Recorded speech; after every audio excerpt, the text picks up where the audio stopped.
بسم الله الرحمن الرحیم. په پندال کې راغلي د ګجر قوم غیرتمند پښتنو خوږو پاکستانو د لرې لرې نه راغلي میلمنو او په سټیج باندې چې د کوم ستوري دپاره د کوم د ګجر قوم د سټار دپاره د کوم پروګرام د ایونټ مینجمنټ کمیټۍ جاوید صاحب، شاه زمان صاحب، مجاهد صاحب، حسین زاده صاحب او د دوی سره چې څومره ملګري دي دا کوم پروګرام چې جوړ کړل نو په دې باندې زه د خپل طرف نه تاسو ټول له مبارکباد درکوم چې ډېر ډېر مبارک شه او الله دې داسې مشر هر قوم له ورکړي لکه تاسو چې الله پاک داسې استوره راکړي. تقریرونه هم ډېرې شوې، خبرې هم ډېرې شوې. ملک صاحب، ملک رضا خان صاحب ستاسو دپاره وایي په زړه چې مې لاس کېښودو او سترګې چې مې پټې کړې، په زړه چې مې لاس کېښودو او سترګې چې مې پټې کړې، یو ورک د یار تصویره را پیدا مې کړې که نه. او زمونږ د ورورولۍ نه خو اوس څه نه څه خبر شوې، زمونږ د ورورولۍ نه خو اوس څه نه څه خبر شوې، د زړه کور له چې رالې نو باچا مې کړې که نه. پښتې دلته ډېر خواږه خواږه مېلمانه ناست دي د پاکستان نه پکې هم چې کوم ملګري راغلي په ډېرو سختو په ډېرو تکلیفونو د دوبۍ په لار د افغانستان په مختلف ملکونو دې ملک ته ځان رسولی، ولې چې سعودي عرب زمونږ دویم کور دی. نن که موږ په خپل ملک کې مشته یو نو هغه صرف او صرف د سعودي عرب د لاسه د دې وجې نه موږ په هر ملکونو باندې راځو. زه د سعودي عرب د ګورنمنټ ډېره زیاته شکریه ادا کوم او ټولو ملګرو ته هم دا وایم چې کوم د سعودي عرب ګورنمنټ ستاسو هغه مسایل چې کوم دي، کوم چې د خلکو اقامې ختموي، په دې پروګرام کې درې څلور کال ما ته د دوبۍ نه هم راغله. زه هغوی ته ووایم که د میډیا په وسادت د میډیا دا ملګري د اواز رسولی شي نو د 31 جنوري پورې ستاسو خروجونه، ستاسو اقامې دا هم د سعودي عرب ګورنمنټ سیوا کړئ. نو زه د سعودي عرب ګورنمنټ ډېره زیاته شکریه ادا کوم. په سټیج باندې زمونږ زنده‌باد پاکستان زنده‌باد. په سټیج زمونږ مشر ملک رضا خان صاحب، ستاسو د مینې، ستاسو د جذبې دا چې کوم خلک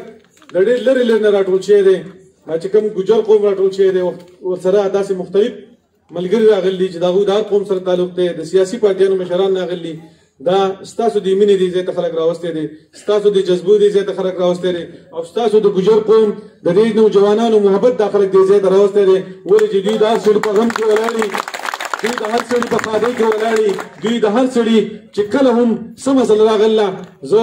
که په پاکستان کې او که دلته کې زه د ګجر قوم ته سلوټ پیش کوم. که هغه د یوې ضرورت راغلی زه په ګروپ کې دوی ته میسیج کوم، د ټول ناول دوی رسېدلي، که هغه د کار راغلی دوی رسېدلي. انشاءالله دا چې کوم نوجوانان ما دلته ولیده نن چې تاسو په سټیج باندې کومې خبرې وکړئ، انشاءالله د آینده مستقبل لیډرشپ چې کوم دی هم به تاسو لیډران یې، د دې پنډال لیډران به راځي او دا هر څه به کنټرول انشاءالله. زه د ګجر د قوم د دې سټیج د طرف نه حکومت پاکستان ته هم اپیل کوم چې موږ ورسیز خو چې څومره زموږ کورونه آباد دي د سعودي عرب د دې مسافرو د لاسه آباد دي، که هغه دوبۍ د سعودي عرب د ملک نه تقریبا په لکونو خلک چې کوم دی دا بهر دی، خو چې کله هم زه خپل ملک ته لاړ شم 2 میاشتې پس ما پسې موبایل بندېږي. نو زه د دې سټیج نه دا ته وایم چې ټیک ته اوټ خو تاسو ورسیز حق موږ ته میلاو شو، خو کم از کم زموږ د موبایل حق چې کوم دی دې مسافرو له ورکوئ انشاءالله تعالی چې موږ به همیشه د خپل پاکستان سپورټ ورکوي. په سټیج باندې ناست چې څومره مشران دي او په پنډال کې چې څومره ملګري دي، یو ضروري خبره چې یو 3 ورځې مخکې بلکې یو هفته مخکې زموږ د سفاره پاکستان سره چې کوم میټینګ شو، هغوی په میټینګ کې دا یو خبره وکړه چې کوم ډیجیټل اکاونټ دی قانوني طور تاسو باندې خپل ډیجیټل اکاونټ جوړ کړئ، په قانوني طور باندې خپل اکاونټ تاسو پیسې به محفوظ وي، تاسو به محفوظ وي انشاءالله. چې څومره ملګري زموږ دلته زبیر بلوچ صاحب ناست دی، زموږ د میډیا ملګري ناست دي، په دوی باندې باقاعده ویډیوګانې جوړ کړلي، په هغه طریقه باندې تاسو خپل ځان سیفټي کوئ، خپل ملک سیفټي کوئ. په هغې کې یو سیسټم انشورنس څومره روان دی، کوم مسافر ته دلته مسله راشي، حادثه راشي، مړ شي، نو باقاعده به تاسو د دغه ډیجیټل اکاونټ د طرف نه باقاعده پیسې میلاویږي. د دې سره د او پی اف چې څومره اداره ده الله دې کې که بیا هم دلته څوک وفات شي او پاکستان ته هغه وړی کېږي، باقاعده د هر مسافر د پای کې پیسې رسي، د ایرپورټ امبولینس تاسو له پرې درکوي. نو کم از کم